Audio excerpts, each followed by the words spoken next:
يا ربنا سكرنا قمتو بيلماني. السلام عليكم ورحمة الله وبركاته. جرجرتو نجا كيسني كم جرتو بقى وقا كيسني سنين جدا هردفتوني أمانتا مسلمة هندي كيسني يو فتارة ولين هو جن. Egaan akkuma beekamu yeroo Ramadaanni dhufee wantoonni akka kana baay'ee barbaachisoodha. Sababa kanaatiin anis kana isinii qabadhee dhufee hamman beekurraa jechuudha isiniif hima. Ijaan isin argitu jedhee yaada.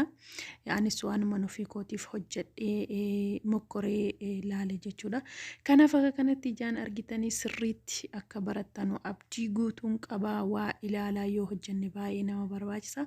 Amma kan isin walitti godhaa jirtu jechuudha. Aannanii kaameraadha. Kaameraa jedhama baay'een beeku.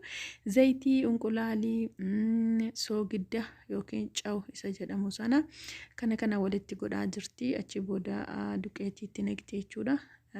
Akkuma beektan egaa harki kun harka koo miti. Garuu an waan kana hojjedheera baay'ee tokko mi'aa baay'ee tokko namatti tola dhugaa rabbii dubbachuuf. Garuu ani yeroonan nyaata hojjedhu viidiyoo waraabuuf naaf hin mijatu. Maaliif jennaan faamiliyaan bira hojjedhu baay'ee na bira hin dhabaman na biraa deemanu jechuu barbaadeeti. Kanaaf fedhee viidiyoo waraabuun naaf hin mijatu. Malee waan kana sirriitti itti fayyadamee hojjedheera. Duraanis uummanni kan koo kamisaaf sanyoo waan soomanuuf waan akkasii baay'ee hojjenna jechuudha. Ammas immoo Ramadaana kana keessa hojjechuun baay'ee barbaachisaadha. Keessaafuu nuti warri shamarranii jechuudha. Kanaaf sirriitti ilaalaatii hojjedhaa irraa baradhaa isiniin jedha. Obboleewwan kiyya wanta akkasii mana warra bira hojjennu qofatti osoo hin taane gaafa biyya galleellee nu fayyada wanta akkasii maaliif jennaan amma gaafa biyya galee maalan hojjedhaa gaafan biyya galee maal hojjedheen guddadhaa ammas deebi'een biyya namaa deemamoo biyya koo keessatti hojjedheen guddadhaa kan jedhu irra guddeessi keenya sammuu keenya of cinqaa jirra jechuudha. Garuu sammuu keenya of cinquu hin qabnu. Kunoo kanuma namni hojjetu kana ilaallee irraa barannee wantoota baay'ee akka argannu abdii guutuun qabatanii jedha. Kanaaf hundi kan keessaniyyuu kunoo ilaalaa baradhaa irraa fayyadamaa hojjedhaa. Oduma uummanni isin bira galtanu isiniin hojjechiisne ta'eefiyyuu akkuma kanatti ijaan ilaalameyyuu waadanuutu baratama jechuudha.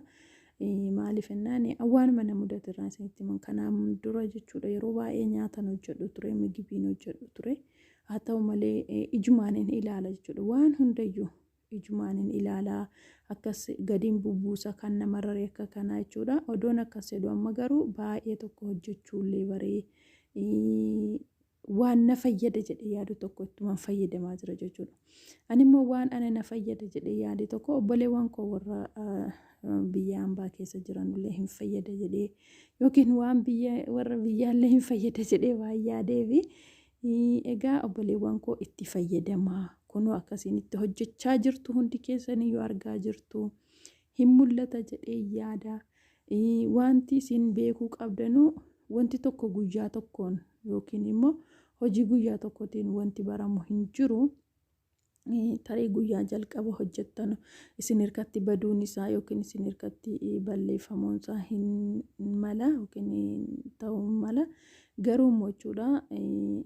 Amma kun akkuma isin argaa jirtan isin dhadhaa yookiin zibdaa isa jedhan sana qofaadhaan hojjechaa jirsiisa kana garuu gartokkeessaa immoo shokolaataa yookiin immoo maal akka jedhamu hin beeku afaan oromootiin dhiifama waan akkasitti hojjette baay'ee laafaadha jechuudha. Wanti kun akkas gootee martee lafa keessi sana booda yeroo inni ol dhufee kofa'ee jedhee hin tolchitii jechuudha. Ilaalaa sirriitti hubadhaatii hojjedhaa irraa baradhaa. Amma hojjettanii jara gammachiisuu jara nyaachisuu qofa osoo hin taane gaafa biyya galleellee waan hojjennu fakkeenyaaf wanti nuti amma barannu kuni wanti nuti amma tarii wifi fi jaraatiin barannu kuni jechuudha.